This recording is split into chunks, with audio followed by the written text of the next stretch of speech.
শিক্ষক সমিতি ইন্ডিপেন্ডেন্টলি কাজ করে। সেখানে ঢাকা বিশ্ববিদ্যালয় প্রশাসনের শিক্ষক সমিতির কার্যক্রম পরিচালনা, শিক্ষক সমিতির নির্বাচন কোনো কিছুতেই প্রশাসনের কোনো ভূমিকা থাকে না।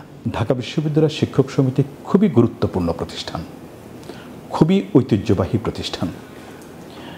বাংলাদেশের জন্মলগ্ন থেকে এই দেশকে শেপ আপ করার জন্য যে কটা প্রতিষ্ঠান গুরুত্বপূর্ণ ভূমিকা পালন করেছে তার মধ্যে ঢাকা বিশ্ববিদ্যালয়ের শিক্ষক সমিতি একটা। আমি ঢাকা বিশ্ববিদ্যালয়ের শিক্ষক সমিতির সাধারণ সম্পাদক ছিলাম। ঢাকা বিশ্ববিদ্যালয়ের শিক্ষক সমিতিকে ম্যান্ডেট দেয়া আছে গণতান্ত্রিক ব্যবস্থা, এবং গণতান্ত্রিক ব্যবস্থা যদি কখনো কোনো ব্যত্যয় হয়, বিশ্ববিদ্যালয়ের স্বায়ত্তশাসন অথবা স্বায়ত্তশাসনের ব্যবস্থার যদি কখনো ব্যত্যয় হয় না, সেক্ষেত্রে যথাযথ প্রতিবাদ করার ম্যান্ডেট ঢাকা বিশ্ববিদ্যালয়ের শিক্ষক সমিতির আছে।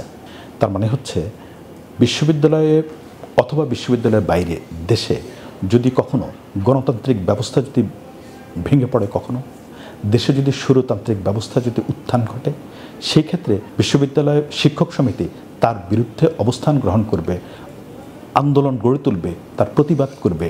এটাই বিশ্ববিদ্যালয়ের শিক্ষক সমিতির অনেকগুলো ম্যান্ডেটের মধ্যে একটা গুরুত্বপূর্ণ ম্যান্ডেট।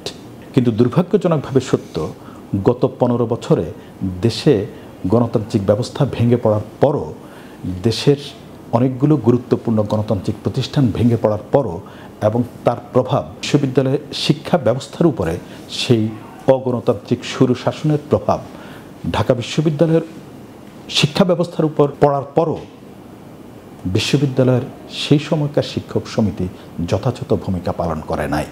তাদের প্রতি যে ম্যান্ডেট দেওয়া হচ্ছিল সেই ম্যান্ডেট অনুযায়ী ভূমিকা পালন করে নাই, যার ফলে এদেশের সাধারণ মানুষ থেকে শুরু করে ছাত্রছাত্রী, গণতান্ত্রিকাতি মানুষ প্রত্যেকেরই এই কয় বছরের, বিগত অনেক বছরের ঢাকা বিশ্ববিদ্যালয়ের শিক্ষক সমিতির এই যে অগণতান্ত্রিক যে তাদের আচরণ, আচরণের কারণে তীব্র ক্ষোভ তৈরি হয়ে আছে।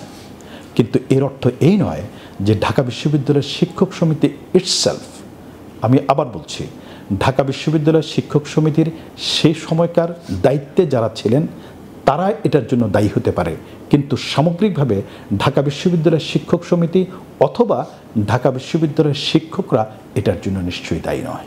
তাই ঢাকা বিশ্ববিদ্যালয়ের শিক্ষক সমিতিকে তার অতীত ঐতিহ্যে অনুযায়ী গণমানুষের প্রত্যাশা পূরণের জন্য, বিশ্ববিদ্যালয়ের ছাত্র শিক্ষকদের প্রত্যাশা পূরণের জন্য যে সমস্ত কার্যক্রম গ্রহণ করা প্রয়োজন, সেই কার্যক্রমগুলোর দিকে নজর দেওয়াটা অত্যন্ত গুরুত্বপূর্ণ।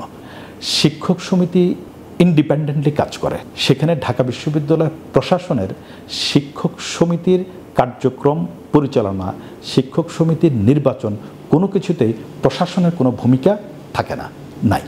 সুতরাং নির্বাচন হবে কি হবে না, হলে কোন প্রক্রিয়া হবে, ঢাকা বিশ্ববিদ্যালয়ের শিক্ষক সমিতি কীভাবে কার্যক্রম পরিচালিত হবে, একান্তভাবে শিক্ষকরা নিজেরা বসে ঠিক করবেন।